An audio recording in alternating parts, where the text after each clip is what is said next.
Beautiful. Hey, so Soren and I, we just finished watching Joker Folie à Deux.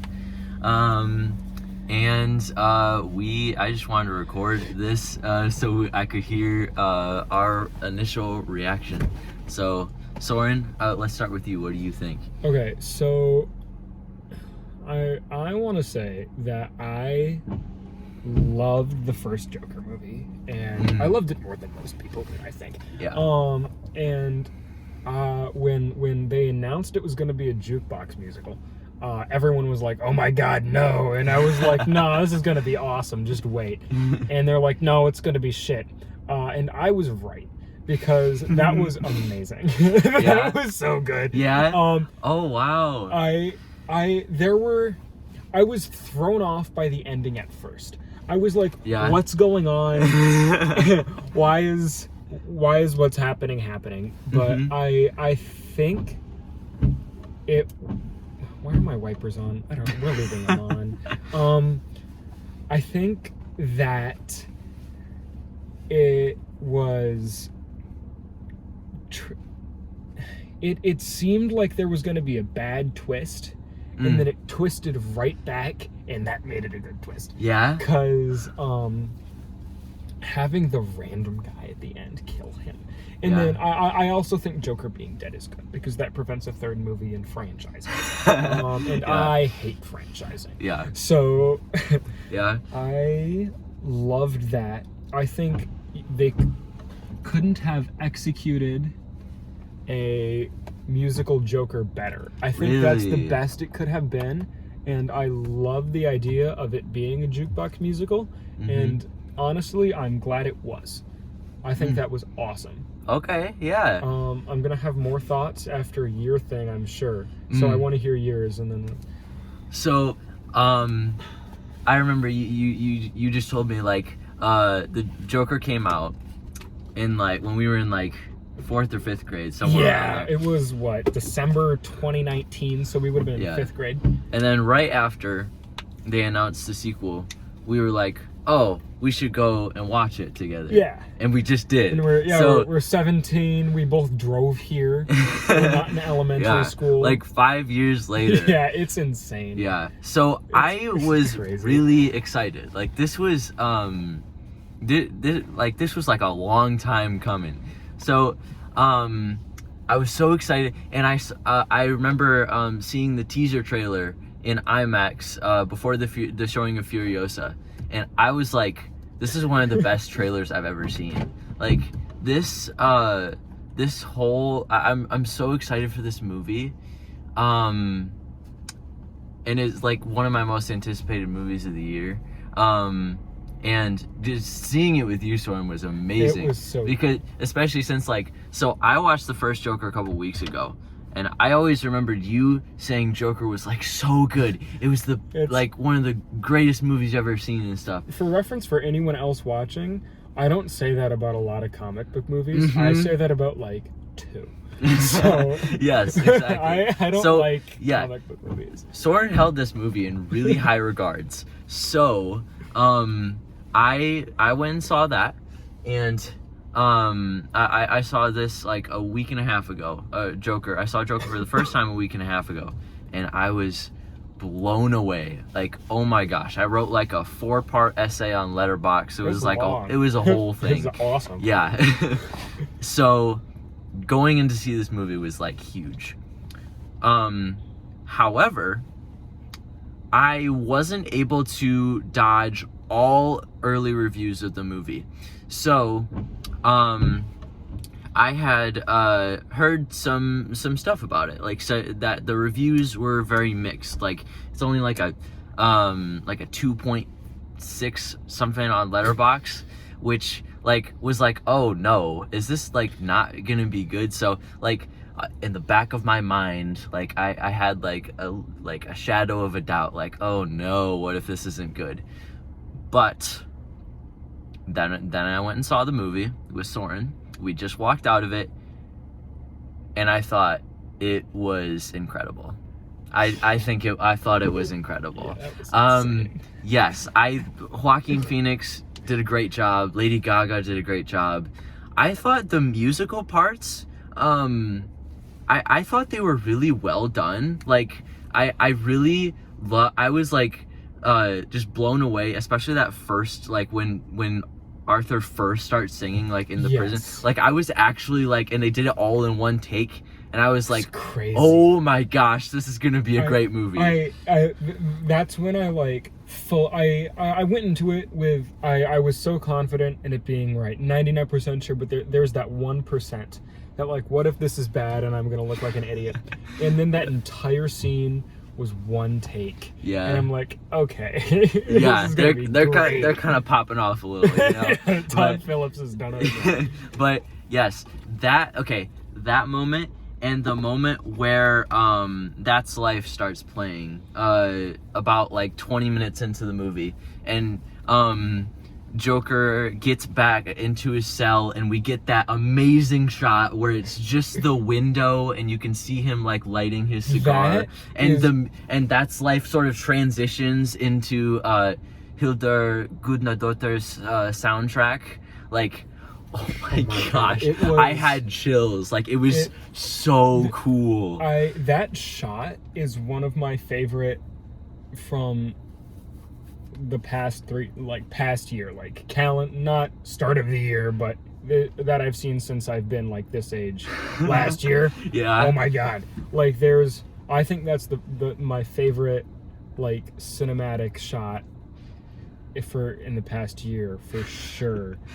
Oh my gosh. And it's so cool getting to see, it was so cool getting to see this movie with you, Soren, who had a deep appreciation for the first Joker movie, and I was so excited to see you react. I was really excited when you were like, you texted me and you were like, call me at 8, I just watched Joker. And yes, I was, I remember that. What was I doing? I was at like rehearsal. I was at musical rehearsal, and I saw my phone and it went, yes! Because Caleb had watched Joker and I had someone to talk to about it, because we have friends who have seen the movie, but they don't get it. Okay. They don't get it. Well, okay, so the Joker came out and it had mixed reviews. And but I really had high expectations because I had heard such great things from you, Soren. And I had heard that over time, it became like more. It took people a few years to kind of come over to it, like, or to come around to it. Yeah, that's the right term. But yeah, and I was I had the kind of the same impression for the second one. Like, yeah, I got mixed reviews, just like the first one. Yeah. But yeah. I actually don't know where I was going with this, but no, I'm understanding what you're saying. It's the first one, you really have to not only be thinking about it after you watch the film, but during. Yes. And understanding what the first film is it's a whole thing. Yeah. Because people, that's one of the most, I think, misunderstood movies of the last decade. I agree. So, people are saying it's like celebrating violence, and I did not see that at all. It's not. No. And people are gonna say that about this movie, and people are gonna say that they were thrown off by the music. That's something I was worried about. Too much music? Too much singing. Really? And okay. Because I was worried that, well, every director will like mess up from time to time, and I was worried that Todd Phillips was just gonna lean way too far in to the whole jukebox musical thing and put in way too many songs. Perfect amount, I thought really? He did the perfect amount. Okay. And then ending with That's Life Again, but Lady Gaga singing it. Okay, yeah, that was cool. That was awesome. I will say about the music, it kind of lost the impact like the more they did it, but I don't think that was bad. I think that was just like my thing. So one thing I probably, like, if I had to change it, I would probably like make it so there's a little like less music, so like when there is music, it has more of an impact. Yeah, you know? I thought the middle third, I think there was the right amount of music, but I think they should have spread it out more, because the middle third especially was really, really heavy on all of the musicalness. And I thought that was maybe a little much.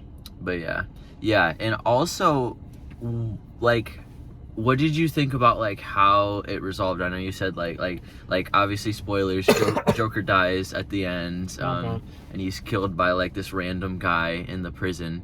After a joke, which I think is the right way to, like, how else can you kill Joker? Yeah, well, yeah, I thought so too. But another thing is, my interpretation of that was, like, the cycle of violence will just keep on happening unless we do something about it. I think that is the main message that the ending was trying to convey.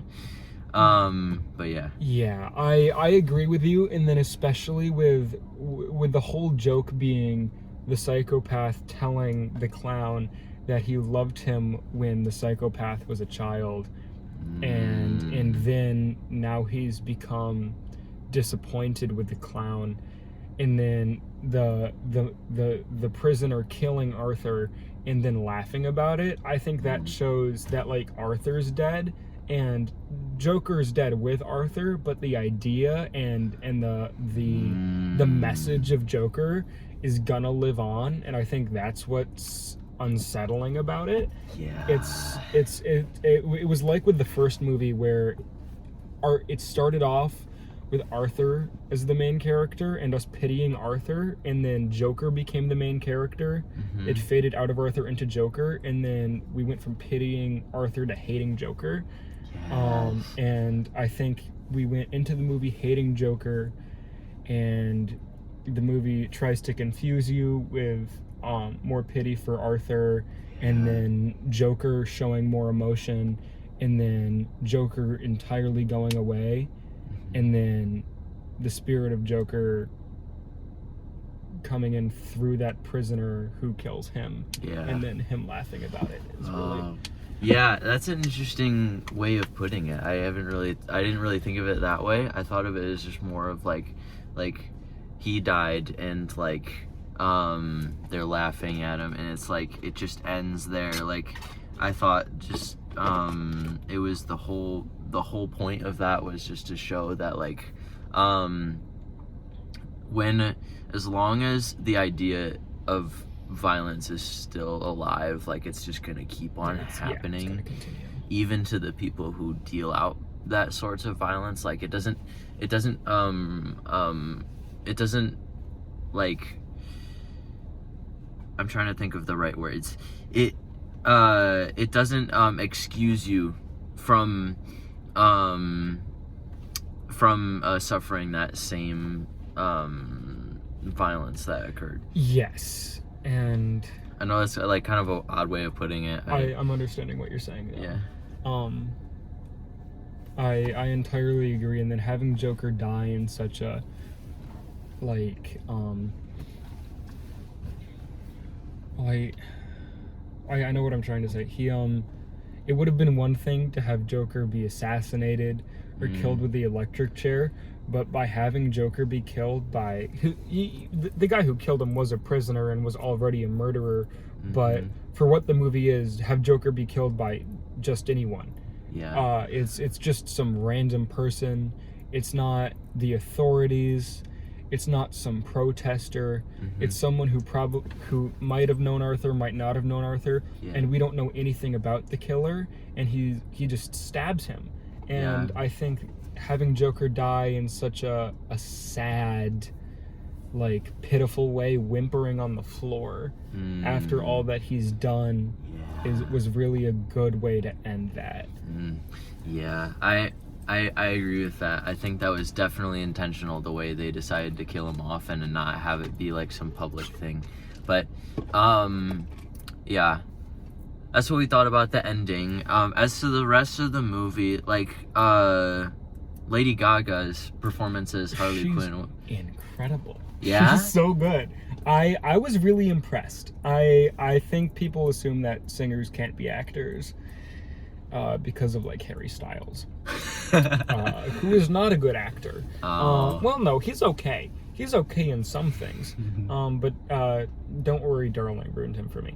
But Okay. I think she did really, really well. And I think she was the right choice for Harley Quinn in this role. I don't think she would be the right choice for Harley Quinn if we had to pick one Harley Quinn forever. But I think for this movie and for what it was and for starring alongside Joaquin Phoenix. Yeah, and it was a musical. And I was actually really surprised. Like I thought Lady Gaga would like completely steal the show when she started singing. I was like, oh my gosh, her voice is gonna be so much better than Joaquin's. But Joaquin actually held his own pretty well. It was so random too. Like, oh well, they're singing now. Lady Gaga's gonna be incredible, and it turns out Joaquin Phoenix can sing. What the hell? Yeah.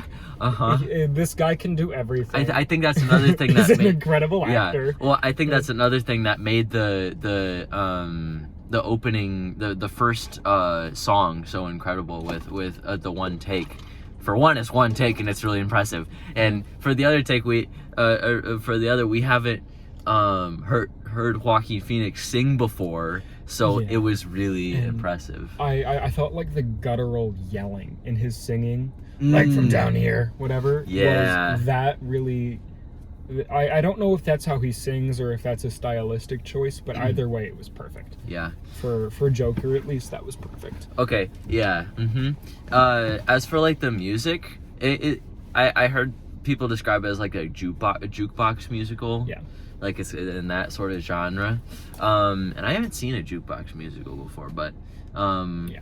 That's okay. Yeah, you thought it was all right? Yeah, well, I think it would have been weird if they wrote original songs. I think it would have been really weird if they wrote original. Didn't they have like one original song in there? Yeah, there was one. But I think if it was entire... Well, maybe there was one. I don't actually know. I think there's one. I think I read... I don't know. Fact check this later. Yeah. But I think if it was like entirely original, it just would have been weird because it's not La La Land. And it's not The Greatest Showman, which is not a good movie. La La Land is. La La Land is great. It would have been just off-putting, and then I think the songs they chose with them being like old, like Judy Garland, Meet Me in St. Louis type songs, I thought that was great, and it would have been strange if they picked anything new. Yeah. There's a terrible jukebox musical, terrible, called Moulin Rouge, based off a Baz Luhrmann movie starring Ewan McGregor. Oh. And on Broadway, it's a jukebox musical, and it sucks because they're singing like Smash Mouth during like important scenes, and they're sad. And then they're singing like Maroon 5 or something, and it throws you off. So it's good that they chose old songs that no one knows anymore. Yeah. Anyway. Oh yes, yeah. The I didn't really recognize much of the songs, except the one that Harley sings, like, why do birds suddenly... I know that one, but yeah, it was mostly old songs, so like people could come into this movie thinking like it's an original musical. Yeah, without knowing, because they don't know any of the songs. Yeah. The only people who would know the songs are like old people. But old people, yeah. But anyways, yeah, the musical aspect was good. Lady Gaga was good. Joaquin Phoenix was good.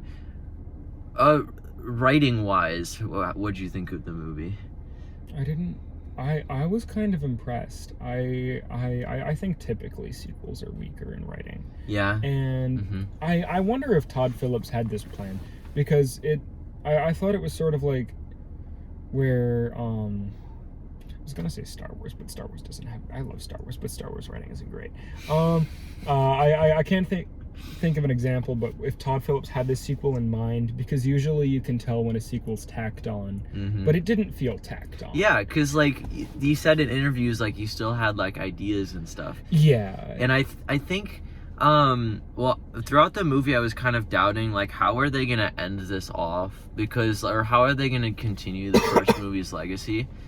But I think they did it really well. Like it kind of loses the subjectivity of it by giving him like a whole court case. Like that's something I definitely recognized. Like, yeah, at that point, like it kind of like there's still some scenes in there that are like, yeah, those obviously didn't happen. But I liked the fact that in the first Joker movie, you could read the movie as just all happening in Joker's head in Arkham. Like, you could read it that way, and it's up to interpretation. But the second one picks off like right where the first one left off, where like now he's in prison for killing Murray Franklin on live TV, and that kind of like it removes like the subjectivity to it. It doesn't leave it much up to the audience's interpretation, but I do think they kind of instead of like making it a little more subjective, they were making more of a statement in this movie, where it was like killing Joker at the end is like, we keep bringing it back up because it was like the most shocking part of the movie. Yeah, I thought he was just gonna like go back to jail. I don't know what I thought was gonna happen, but I didn't think he was gonna get shivved in a hallway. Yeah, but it was awesome though. It was great. Yeah, but yeah, it's I don't know. These thoughts are hard to verbalize for me. That's why I like to write. But yeah, I just wanted to get video of our first reaction. Thanks for filming. It was fun. This is cool. I like this. We gotta do this again. Yeah, and like we haven't seen a whole lot of like newer movies together before. I think the only other one has been Glass Onion. Exactly. But I really love your takes on movies. Thank you. So, are you gonna see Here, the new Zemeckis film? Maybe, I don't know. I am definitely gonna go see what was it? The Lego Pharrell Williams movie. That's gonna be fun. I'm excited for that one. Yeah. There's Snoop Dogg in it. Snoop Dogg's in it. I like Snoop Dogg. Yeah. Anyways, yeah. Anyway. I haven't really gotten like first impressions, and I haven't really like discussed it with somebody as we have like walked out of the theater. Somebody who has very similar tastes in movies. We gotta see more movies. I feel like this is like a good way to do it. But yeah. Anyways, I don't know how to wrap this up because I haven't really recorded this before, but thanks for sharing your reaction. Thank you. This was a lot of fun. Yeah. Thanks. And poster. And we got posters too. We got posters. Yeah. It was insane. This guy, yeah. Going on my ceiling, I have two posters on my ceiling. They're like theater-sized posters. Oh, really? One is the Iron Claw, and the other is the Exorcist, because my friend works here, and she gave them to me, and I was out of wall space. Nice. So they're on the ceiling. That's cool. But yeah, it creeps out guests. Because there's just a shirtless Zac Efron. Just Jeremy Allen. I actually got to still see that movie, but it was awesome. Yeah. You should watch it. Anyways, yeah, that was our first reactions. Yeah. It was really fun going to see this movie with you, Soren. We should go see more movies together. But yeah, peace out, y'all. Peace out. See ya.